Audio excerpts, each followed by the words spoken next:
Boom. Here we are. For immediate release, Jason Levine, MP, check him out. The Levine Show on X. He's also on Rumble. He's on all the platforms as well. I interact with him on X regularly. Regarding Lohberg, Ector LLP announces legal proceedings against the Trudeau government. So we had Rath and Company going against the Alberta government.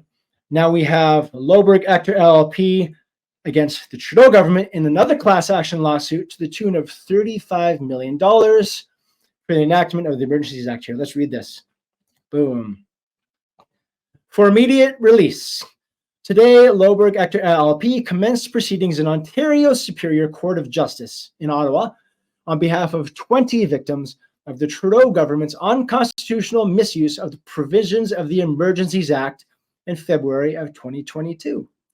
The plaintiffs in this action seek compensation and related relief arising from the unjustified and unconstitutional actions of the Liberal government, as well as the actions of certain police agencies and Canadian financial institutions who followed the unlawful orders of the Liberal government and other defendants who participated in or promoted these actions. Now, this is against the Liberal government because the Liberal government happened to be the government in power at the time and the ones that are still in power. I don't know how much different it would have been if the Conservatives were in power. If I'm going to be honest with you, I don't have much hope for them because our great fearless, the great white hope there, Pierre Poilievre, was all about the snake bites. He wanted more snake bites. He wanted them given faster. He wanted Canadians to have access to the snake bites. Get the snake bites to our Canadians. Why are other countries getting all these snake bites to their citizens and we don't have the snake bites to poison our own citizens? We need those snake bites. I remember him saying that in the House of Commons. Also, big on the mask, wearing a mask everywhere. So I think he's like a Johnny come lately. Now that the tide has turned, tail wags the dog in politics, man. And you kind of smell what the rock is cooking and you change your tune according to what the smell is in the air. So I hope he proves me wrong. I hope he wins and becomes a great leader. I just don't have really much hope for that. But let's continue here. A democracy is only as strong as its commitment to the rule of law, of which our government has absolutely fucking zero.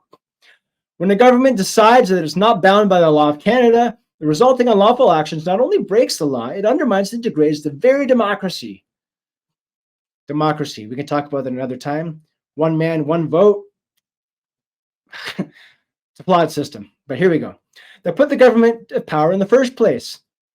These unlawful actions also undermine the integrity of our community and tells Canadian citizens that they can no longer rely on the government to protect their liberty and freedom. No shit. But instead, they should be fearful of a government that considers themselves unrestrained by the rule of law. This is not about any single instance of free speech or any particular protest, and it specifically does not matter how anyone feels about the Freedom Convoy protest. It's the underlying principles, guys. Come on. What matters is the obligation the government has to the people of this nation to obey the law.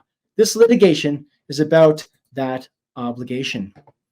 Blair Ector, one of the firm's founding partners, commented, "As Canadians and as lawyers, we carry a duty to protect the things we value. Highest among these things are the freedoms that define our nation.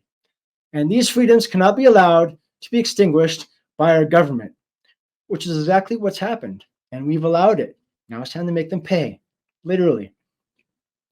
These freedoms cannot be allowed to be extinguished by government. John Diefenbaker said it well with his famous quote, "I am a Canadian, free to speak without fear, free to worship in my own way, free to stand for what I think right, free to oppose what I believe wrong."